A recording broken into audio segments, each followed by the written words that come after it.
He kōna I purangi tēnei nā te reo irirangi o Aotearoa. Is there something they can do so that we can see each other? No. Because, no. No, all right. So, but that's fine the way it is. We will live in our imaginations. All right. So it will be a blind date. It will be a blind date. Welcome to my podcast, Kim Hill Wants to Know. I'm Kim Hill. I just wanted to thank you in no small part. You're the only person I've encountered to use the word desuetude. Do you say it? Desuetude. D-E-S-U-E-T-U. Wait a moment. Oh, vicissitude. Desuetude. So that's what you're going to ask me about. Language, words, the unique skill humans have to express themselves. Well, yes, whales, but we can write the words down. English spelling is chaotic, counterintuitive, and in many cases, simply sinful. In this episode, I speak with world-leading etymologist and linguist Anatoly Liberman about words, where they come from, and why we use them the way we do. Liberman is Professor of Germanic Philology at the University of Minnesota, where he specializes in basically the origin of words. He's also an advocate for spelling reform. His latest book is Origin Uncertain, Unraveling the Mysteries of Etymology. Let me ask you first, how you came to learn English? Well, yes, that has been it's a very long story. I began to learn English when I was about 7 years old, and it was many, many, many years ago, as you understand.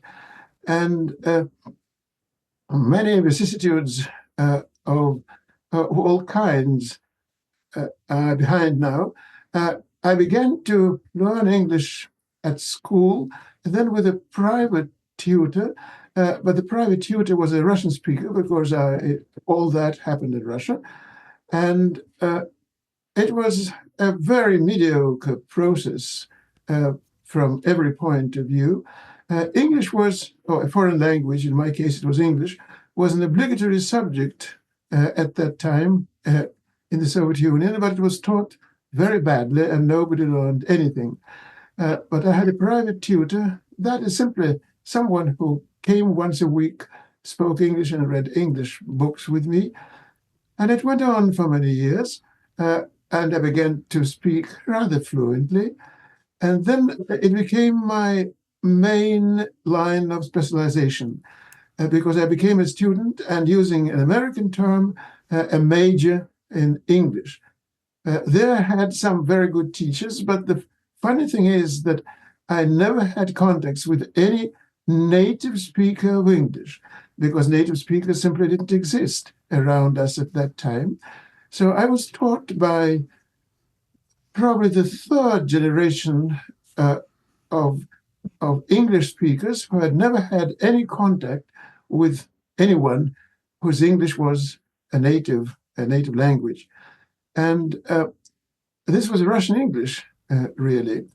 Then when I was, I published many articles in English and spoke very fluent English without knowing whether this English was good enough or not.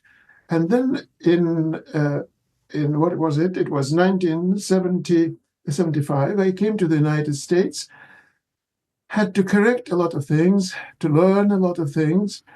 And English has become my main language of communication, naturally now, along with my native language, which is Russian. I speak the British accent, the artificial British accent, which was taught in my days in Russia. I think this is approximately the BBC kind of English, as far as its accent is concerned, which was spoken about 100 years ago or so. And when I came to the United States, of course, I learned to understand people speaking American English, but decided not to change anything in my own English. I adjusted my vocabulary to those around me, but not my accent, because once a foreigner, always a foreigner. And I know that no one in the world will probably take me while listening to me for a native speaker of English. But I speak English quite fluently, as you can hear, and I have written tons of articles and books in English. It's almost my native language now because I speak English most of the time and all the time on campus at the university, write almost only in English, translate Russian poetry into English, and so on. So that's the long process of learning English in my case. You've described English as an example of a defective orthography. What do you mean? Well, my English was taught by those who had never had contact with English speakers, and so we learned our own mistakes and repeated our mistakes, and all the defects were there. Everything we simply continued to speak some sort of dialect. I don't know how it happened in the 19th century when Russians spoke French, the aristocracy spoke French, but they always spent a lot of time in France, and their tutors were French speakers.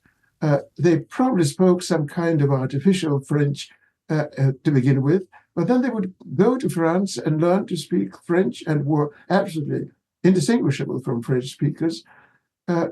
So that's not the case. It was with our German and English and French and Spanish. We all learned languages from Russian speakers.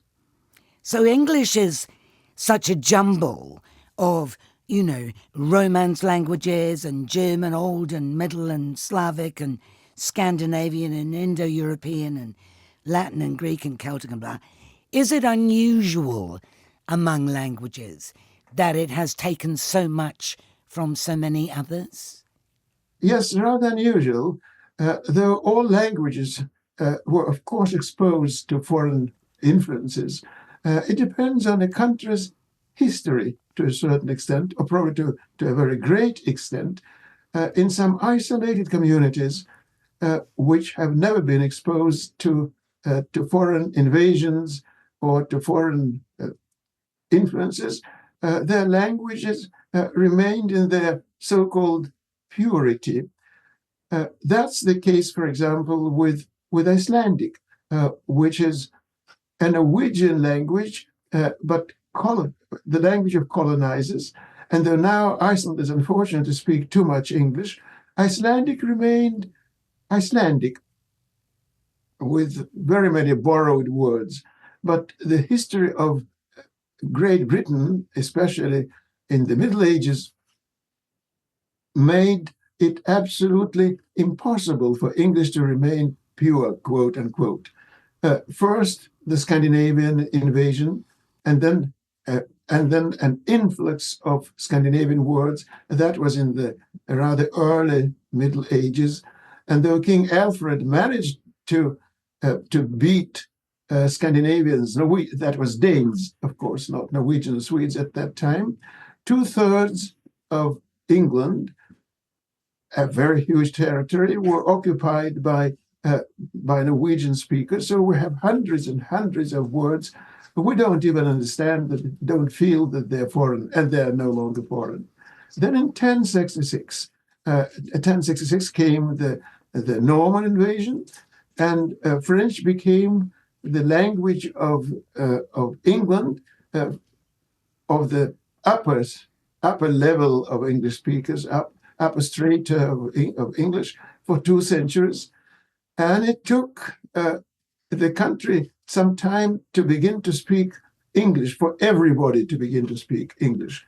But the number of French words is enormous. Then came the Renaissance with Latin and Greek. Well, Latin has never been unimportant in the history of English.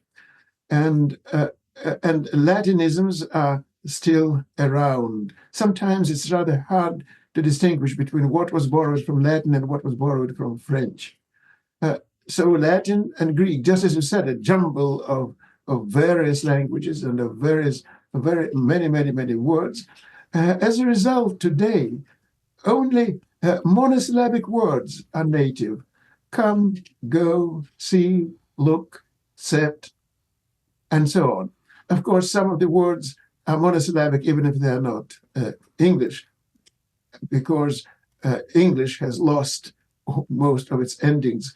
So I think that English is, to a certain extent, exceptional, because when you look at the history of German, French, and Spanish, yes, influences are all over the place, but not on such a huge, gigantic scale as in English.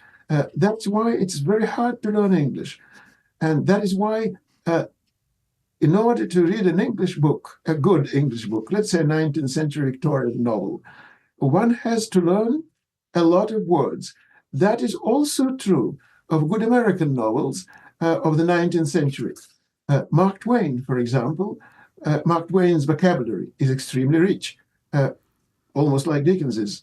To say nothing of Shakespeare, Shakespeare's vocabulary was so rich, and of course, many words are no longer in use, so nobody knows them today. But even if we forget about the Elizabethan age, all the same, English is very hard to learn just because of what you have mentioned. So many borrowed words which have been domesticated. So today we no longer feel that they're foreign, like vicissitudes that you mentioned at the beginning of our talk. It's still bookish to a certain extent, but so many other words which we use naturally, unanimous, unanimity, and so on, perfect, perfidious, they're all foreign and they have to be learned. And I think it's easier to learn German and French than to learn English. At any rate, from my perspective, again, forgetting about slang, of course. Slang is quite a different thing. But if we disregard slang, yes, the answer to your question is definitely yes. But presumably it's because English has so many words that are not pronounced phonetically, unusually. Undoubtedly. I think English is the most erratic language in the world when it comes to spelling. I'm an active member of the British Spelling Society and would be happy to see English spelling reformed. There are very good people in Great Britain now working on it. Whether they will have any success, the future will show. Nobody is terribly interested, especially with our spell checkers nowadays. But the spelling is erratic, very often medieval, stupid even.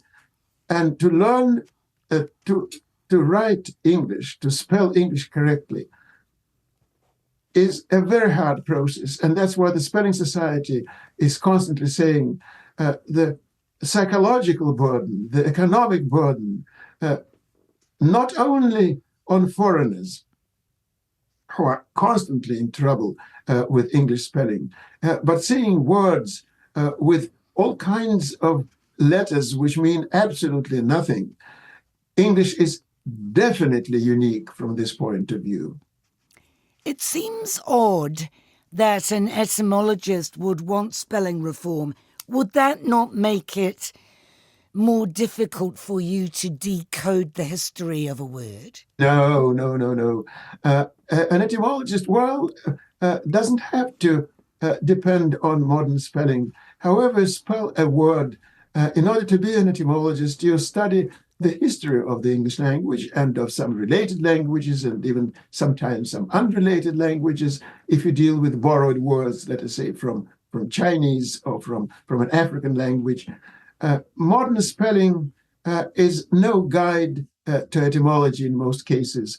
English words are so short now, if they're native, and you have to reconstruct something which was 3 or 4 syllables longer than what we see today in front of us. When you try to go really very far to Indo-European, you have very long words and 5 syllables or so. So spelling is all right. And then you can never trust even the spelling that you see today, because many letters were added for no reason whatsoever, because medieval writers sometimes thought that in order to embellish a word, they would double the letter. No, spelling is no guide to anything to an etymologist. You have to know the history of the English language to study the etymology of a word. No. One of the things that you'd like to get rid of is those repeated letters. But why are they repeated? How do they end up doubling up? Committee. The word committee, for example, it's got way too many letters, right? Yes, these double letters are really a nuisance. It's ridiculous that, for example, Italians, who are closer to Latin naturally than English speakers from the linguistic point of view, do not need two M's in the word communist, let us say. And we still cling to this archaic, learned spelling for no reason whatsoever. Sometimes double letters are useful when they denote the shortness of a previous vowel, but in most cases they're just a nuisance. And one of the ways to reform spelling is to abolish at least some of such letters, and there is no consistency in it at all. English spelling is chaotic, counterintuitive, and in many cases simply sinful. Sinful? Yes, well, that may be too strong a word, but yes, because it makes people learn, children and foreigners learn things which they don't need. Of course, incidentally, your question is not new to me. I very often hear, well, but it's such a very good thing to have the archaic spelling because then you know the history of a word. Nobody learns the history of a word from the way a word is spelled today. It may be erratic, erroneous, useless, and even if it reflects the way the word was once upon a time pronounced, all the same, it's such a very small and insignificant thing.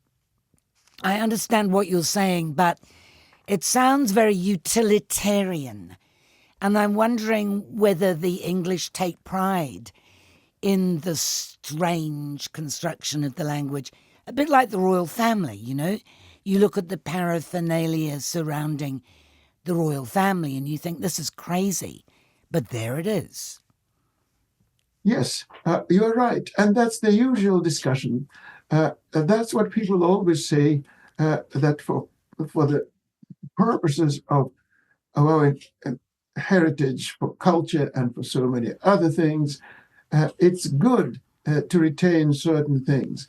But if you ask me, I'll be perfectly happy if the word paraphernalia or something like that could be spelled with an F in the middle.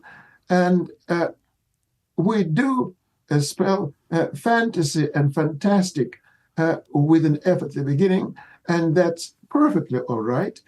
And I see no gain. You can always weigh, you always have to decide what you lose and what you gain.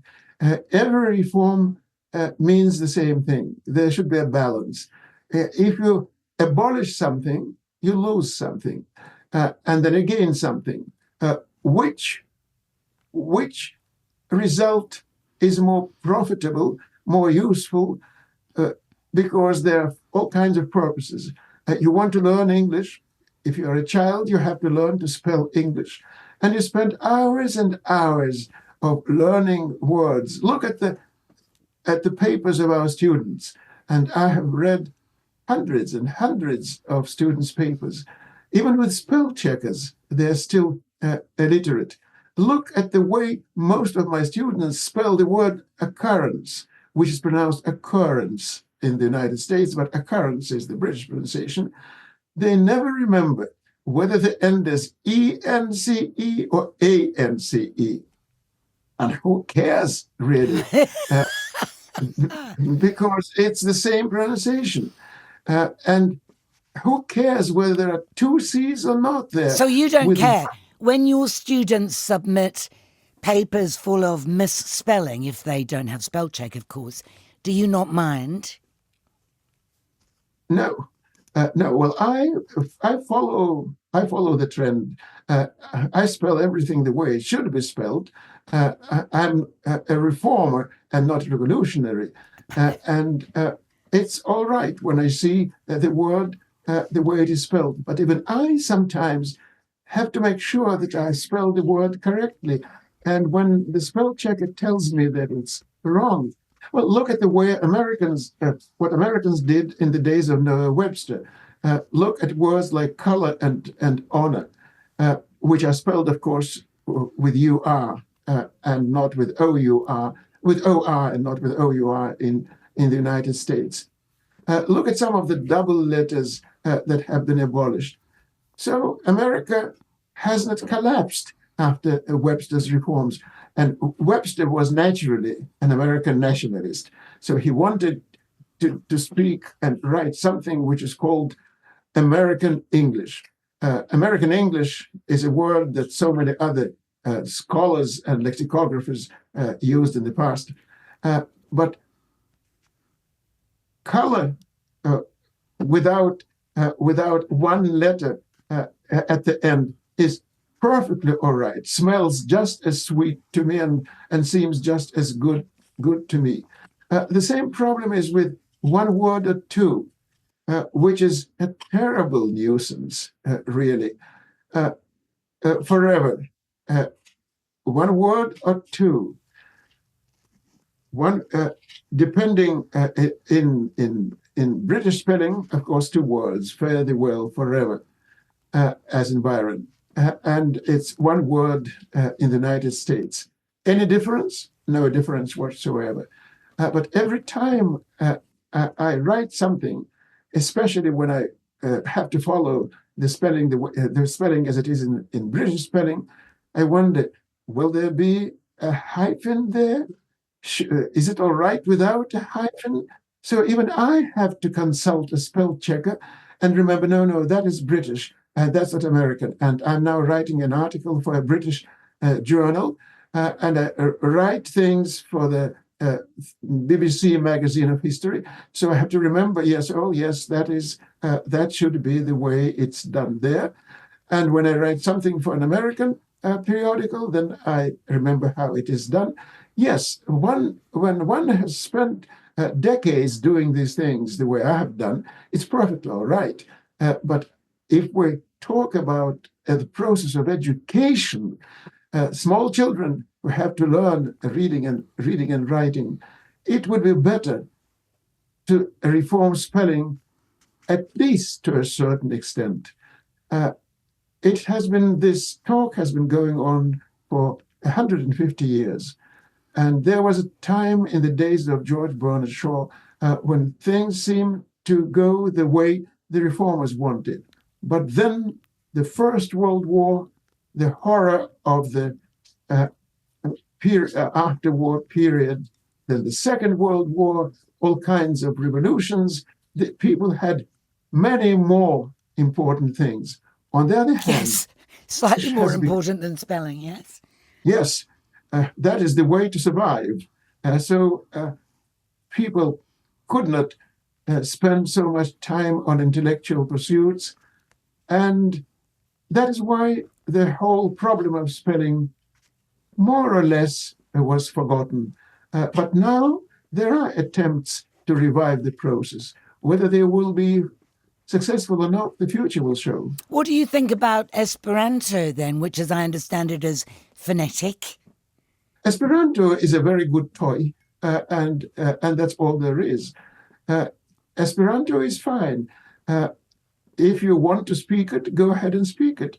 But it won't be the language of the future world. It's like any foreign language. It's a fine thing, and there are many people who know Esperanto, speak Esperanto, write Esperanto. There is a society of people who are devoted to Esperanto. Yes, that's all fine. I have really no attitude toward it. It's something which is interesting, useful if you want to to use Esperanto, but that's really it. The idea, I think, would be that if everybody had a common language, then the world would be a better place. What a good utopia. That is something that has been discussed forever and ever and ever. There will be no common language, that's for sure. But there will be some sort of language, lingua franca, as it was called once upon a time, the language of the world which everybody understands. This was Latin in the Middle Ages. To a certain extent, between Greece and Rome, it was Greek. Educated Romans spoke Greek at home.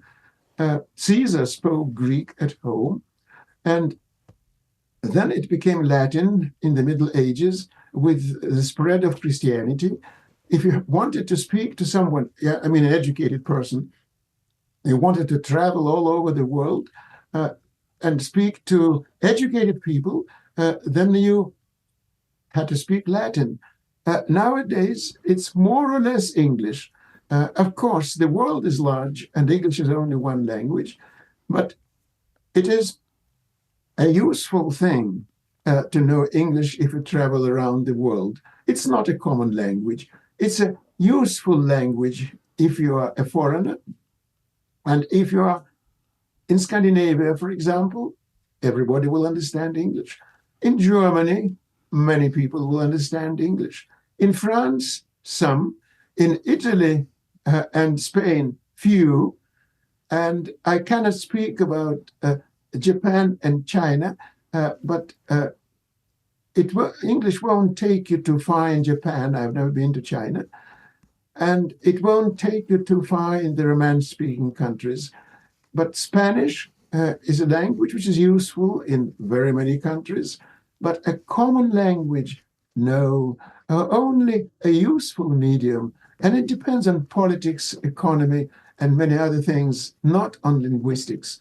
There are some languages which have never become such world languages. For example, during the Soviet period, all so-called republics were made to speak Russian. And they learned Russian. With the collapse of the Soviet Union, they speedily and happily forgot Russian if they could.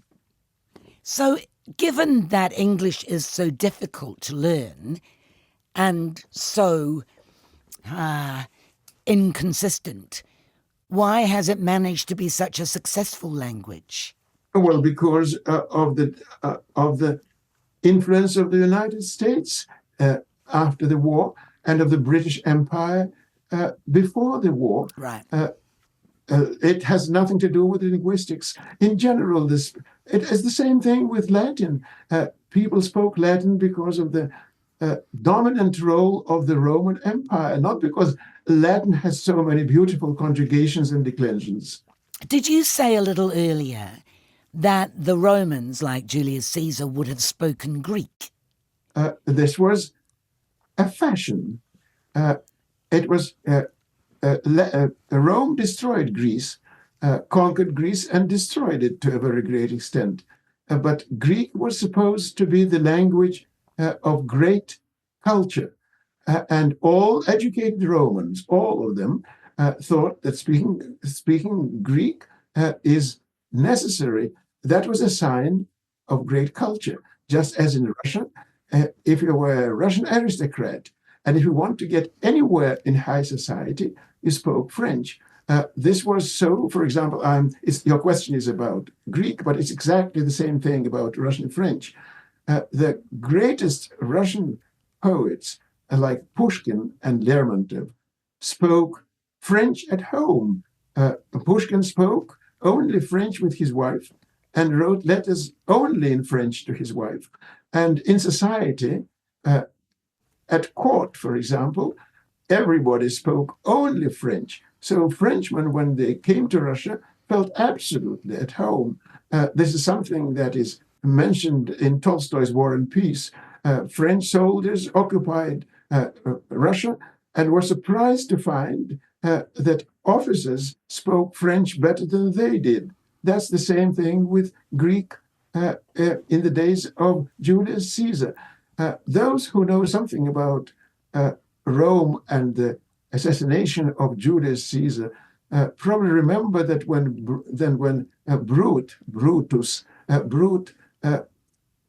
wounded Caesar, he said the proverbial words "et tu, Brute," you too, brute. I'm absolutely sure that he said it in Greek because he spoke Greek at home.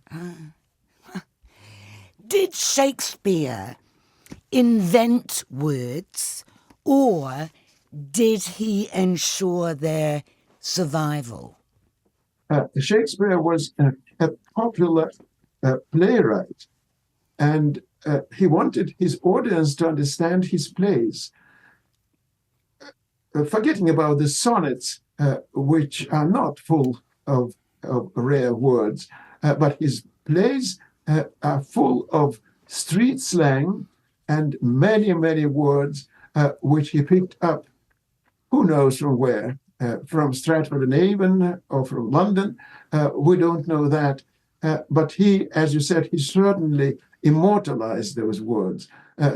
He is so popular that many words are remembered today and many phrases are remembered today only because Shakespeare used them. For example, in one fell swoop, this is from Macbeth, and nobody would have said today in one fell swoop because nobody knows what fell means, and it means awful, terrible. And swoop, well, swoop is still a word that everybody knows, but not fell. And so the word fell is alive only because of in one fell swoop. There is a joke which I'm sure everybody has heard. It's a stupid joke, but it's a good one. How some old lady who had never been to any performance was taken finally to watch a play by Shakespeare, and she said, "Well, it's a fine play, but Shakespeare plagiarized things. He constantly uses phrases from other people, not realizing that we use these phrases because Shakespeare used them. He didn't invent anything. His slang was the slang of his time. His bookish words were also the bookish words of his time, and he had an enormous vocabulary. It's amazing that his audience understood this vocabulary. He didn't try anything to use as few words as possible. As, for example, so many thrillers today, which anyone with a miserable vocabulary can read. In general, I'm very often asked, how many words should you know? Well, it depends. I'm very fond of Agatha Christie's novels, but in order to read Agatha Christie, you probably have to know about 5,000 words, not more. And I'm a lifelong admirer of Dickens. And Dickens, who was a self-taught man, as we all know, his vocabulary was huge. I think about 10 or 11,000 words. That is why modern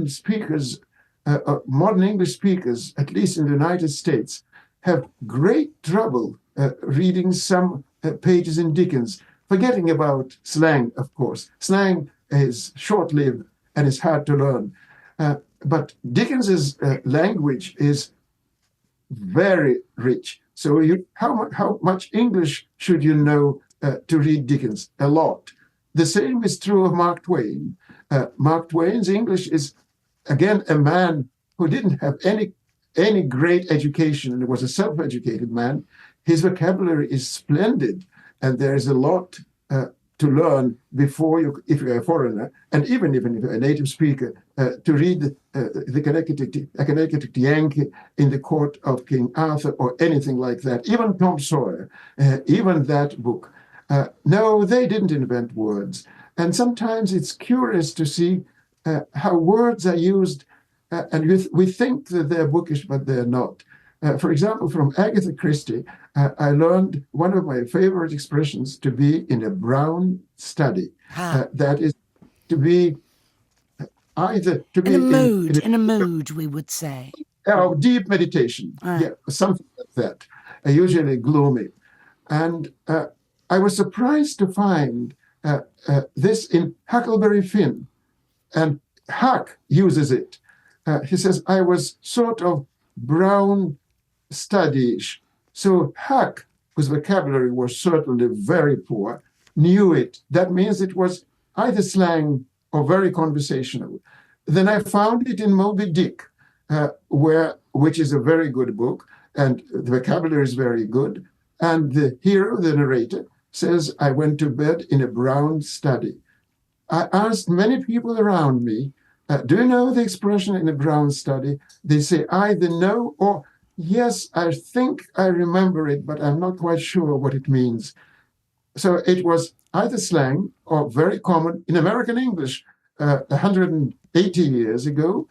And I don't know how many people understand it. I'm very fond of it. Agatha Christie knew it and used it all the time. Hercule Poirot was always in a brown study. So it all depends. She didn't invent the expression, for sure. And I know it from Agatha Christie, and then it turned out that she didn't invent anything.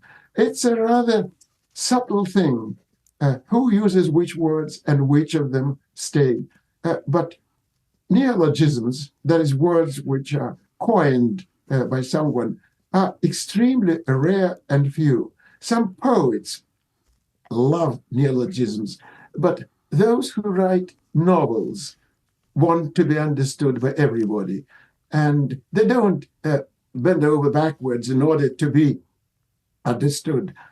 They want to be understood by the reading public, and that is also true of Shakespeare. Who then invented the phrase in a brown study? And that we'll never know. This is the great question about all etymology. When you can ask me who invented the verb to get or to stand or the noun nose or face, that's the question of all etymological study. What you usually know is when a word or an expression was attested for the first time. That is recorded in a book. But books were not everywhere 1,000 years ago, and they're not everywhere even today. So you always know, thanks to such a splendid monument as the Oxford English Dictionary, the first attestation. The word existed in Old English. Fine. So it existed in Old English. Very good. And Old English means that we don't have anything prior to the 8th century, let's say so, but really 9th. But that means that it existed, of course, before the 9th century. That's taken for granted. And then it became known, or the word was forgotten, and then we don't know this word. We know it only from the OED, from the Oxford English Dictionary. Then the etymologist comes in and begins to meditate. Who said it? Why? Is it a borrowing from another language? Is this a French expression? Is that because the word brown is used sometimes for all kinds of sad and macabre things? And in most cases, you do not go beyond simply finding the earliest root or something like that. But when you take the easiest words, and not only such exotic expressions, you're in trouble. I studied the history of idioms and written a book about the history of idioms. Idioms are not very old. If you look at Old English, for example, before Chaucer, idioms were rare. That is, nobody would have said in a brown study in the days of King Alfred. A brown study would be a room which is brown, and that's really all. And you didn't find a fly in the ointment in those days. If there was a fly in an ointment, then it was a fly in an ointment, and that's really all. And the same thing with everything. Idioms are comparatively recent, unless they are borrowed from from Latin or Greek, they are usually not much earlier than Shakespeare, so some 400 or 500 years old. That's nothing when you speak about languages. An etymologist very seldom answers the question where the word or an expression came from, unless it's something like poo poo or oink oink. That's not a problem. There are all kinds of symbolic words which more or less explain why a word was coined. That is, "sul," for example, is very common in English in order to express things which are not very good. Sleazy, slush, slobber, and so on. So a word beginning with "sul" very often evokes certain emotions. But other than that, we never know how things started. And it's irritating when you see something in Shakespeare. Did he invent in one fell swoop? Did anyone, or did he simply use it? Well, he might have used it because it's a very nice, picturesque expression, and he was a genius and could produce it. But words? No, certainly not. And the beginning of everything, what's the origin of the word swoop? Well, probably imitates a swooping gesture or something like that. Possibly. You mean sort of onomatopoeic? Yes. Can you remember how you explained the expression paying through the nose? Yes, pay through the nose. Quite by chance, I wrote about this expression, and that's why I know it. Otherwise, I wouldn't have known it. It's probably a nautical expression. Probably. It's always probably. There have been all kinds of totally ridiculous hypotheses. In general, when people begin to invent etymologies, they should never be trusted because they think whatever it is, rains, cats and dogs, paying through the nose, or in a brown study, they suggest something and think that their suggestions are worth something. And etymology is a branch of scholarship. You don't need opinions. As one of the greatest etymologists in the history of English said, Walter Skeet. He said, "I don't want opinions. I want," and Murray, James Murray, the editor of the OED, said, "I don't want opinions. I want facts." So we don't really know where something like "to pay through the nose" came from, but there was a good nautical explanation that it's a process that happens something when you're on board a ship, and then the nose is not really a human nose, but part of the equipment. There have been all kinds of idiotic explanations that once there was a levy, a tax levied on all noses.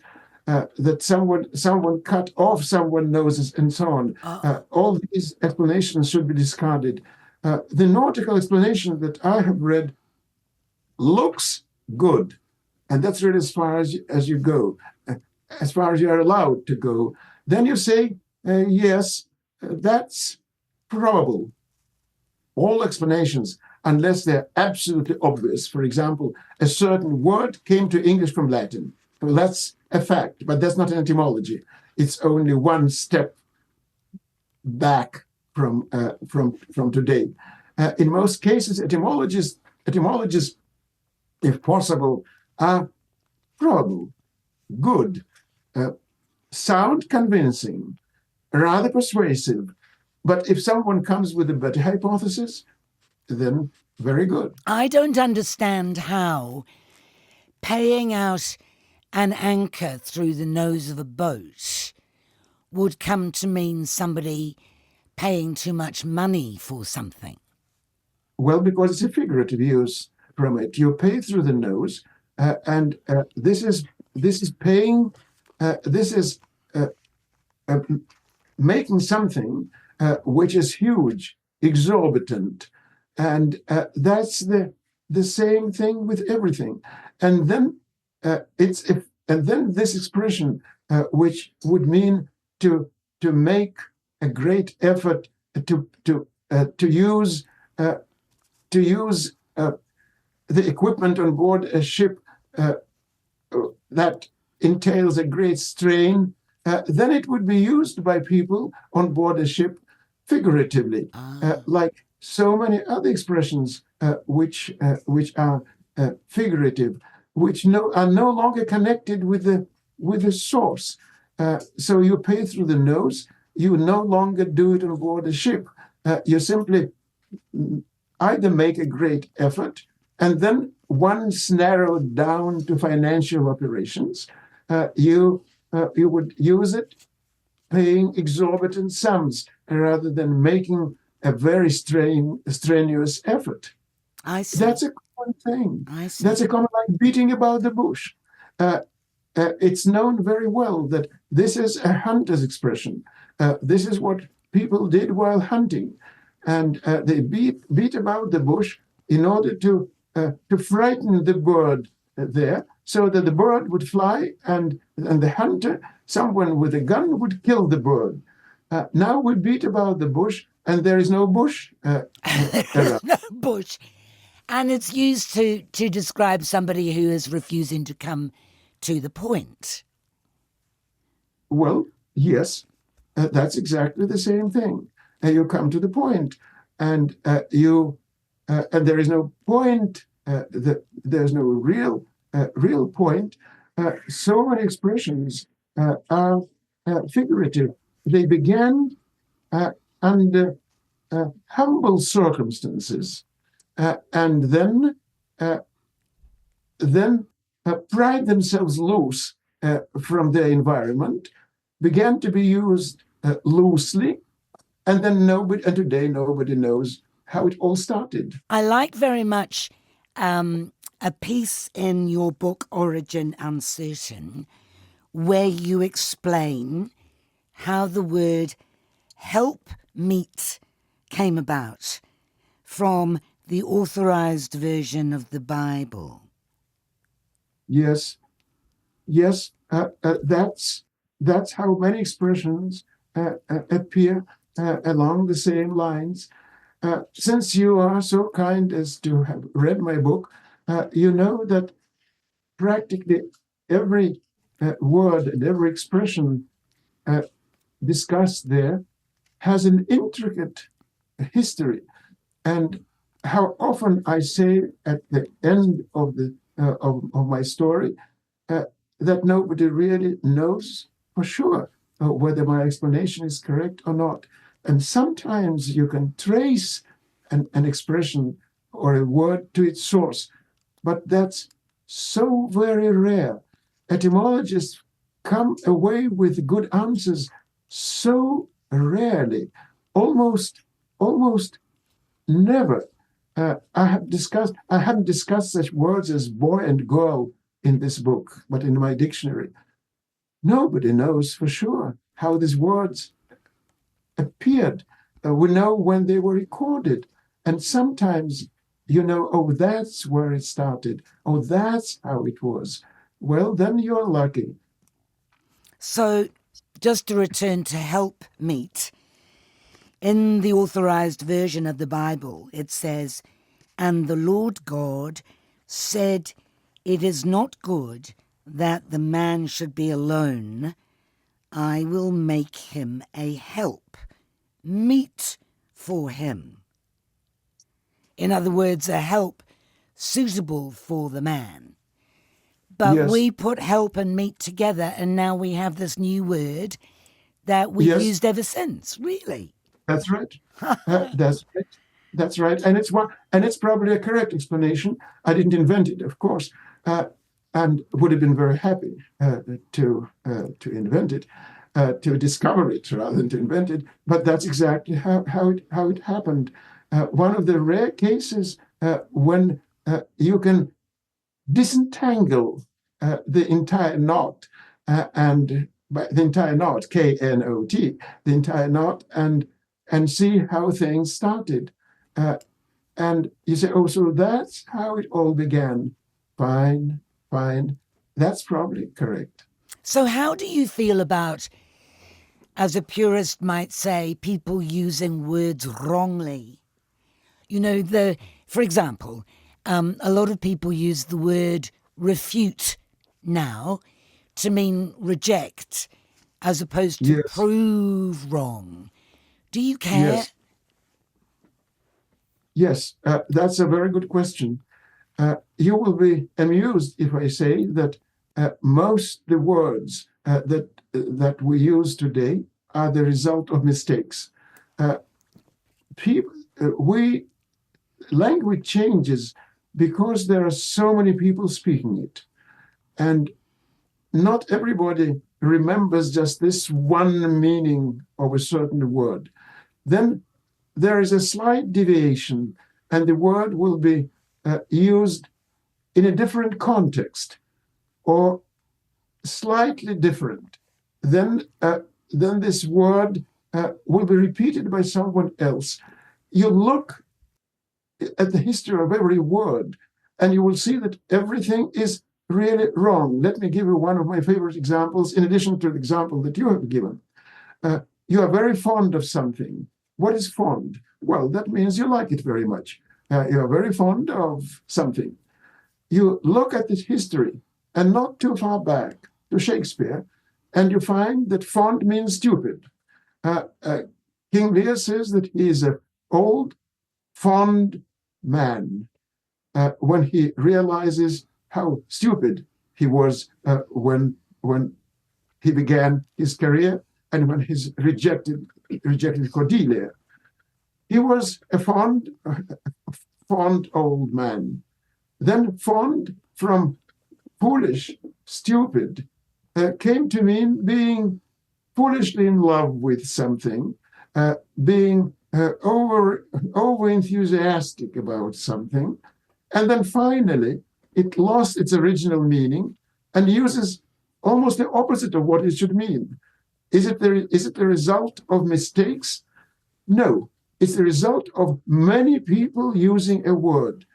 And when a word is poured, I mean P-A-W-E-D, when a word is poured over by so many speakers, naturally the coin loses its brilliance and it turns into its opposite. That's the history of hundreds and thousands of words. We say there is usually a process. And in every change, there are conservatives and those, let us not call them radicals, but at any rate, those who are at the avant-garde of some movement. When there is a small change, then this change becomes more common. More and more people repeat, quote unquote, the same wrong form, and that's how it ends up that we forget what was correct and what was wrong. Look at grammar. It doesn't even have to be words. In Shakespeare's days, the third person singular, as everybody knows from the Authorized Bible, was th, cometh, goeth, speaketh, and so on. In Shakespeare, only the rabble sometimes uses the form with s, mainly from the north. And look, lo and behold, 2 centuries later, even a century and a half, and this dialectal form, which was despised by Shakespeare's contemporaries, totally conquered the cultured norm, and today we say comes and goes and speaks, and it's fine with us. And that's the way it is. Progress in language is always deterioration. When something is lost and something is replaced, and the cultured class always loses because it's the street that finally takes over the language it speaks. Right. That's why there's snobbery involved in incorrect usage, isn't it? Yes, that's why. It's incorrect today. It will be possible tomorrow.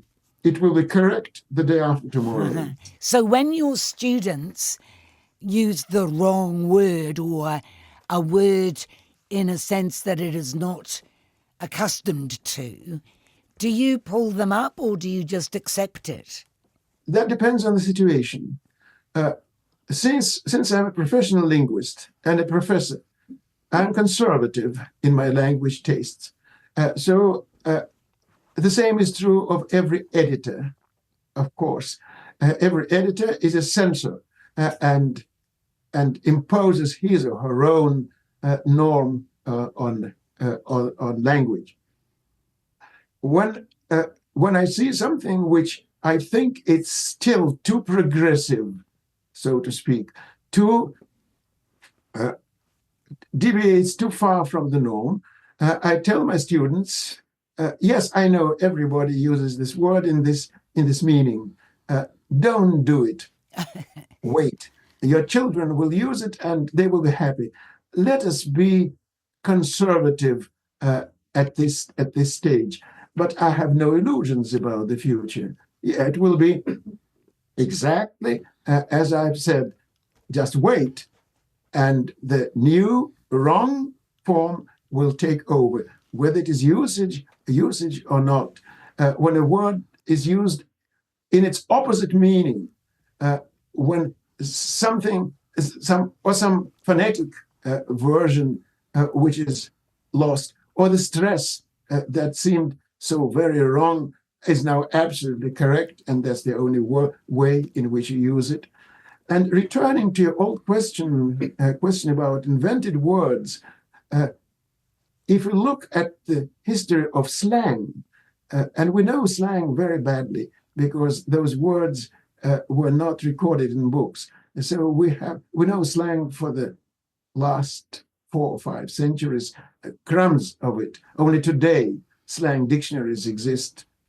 Well, today doesn't mean really today. From beginning with the 19th century, slang dictionaries began to appear. The origin of slang is maddeningly difficult. From time to time, I read a lot, and every time when I see some fashionable word, I always look it up to see what the origin is. Today, I've seen the word prissy, and which is common in America. I look it up. What do I find? Origin unknown. And that's exactly how it is with most slang. So slang is a good lab for an etymologist. And you see how language changes, how as it was said in the 19th century, how the lower orders take over. But that's the way it should be, whether we like it or not. If I were to say to you, your book has been greeted with fulsome praise, what would you say? I would say nothing. I would say nothing. I would say, being an American, I would say, okay. I would smile wryly and would say, well, that's not the word I use, fulsome,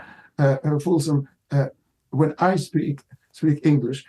But if someone thinks that's what the word means, who am I to tell this person, unless this person is my student, to not to use it? Who are you? You're one of the world's leading etymologists. Well, I use fulsome only in one combination, fulsome praise. And it's negative to me and not positive. Right. To me, fulsome praise is useless praise, full of hypocrisy and not really meaning what it says. But if someone thinks that fulsome means full of something, I would smile wryly and say, well, thank you. I thought it meant malodorous. Yes, that's right. Oh. That's right, from foul. And so we have turned it around, and now, or soon, the old meaning will be completely forgotten. That's exactly as you say.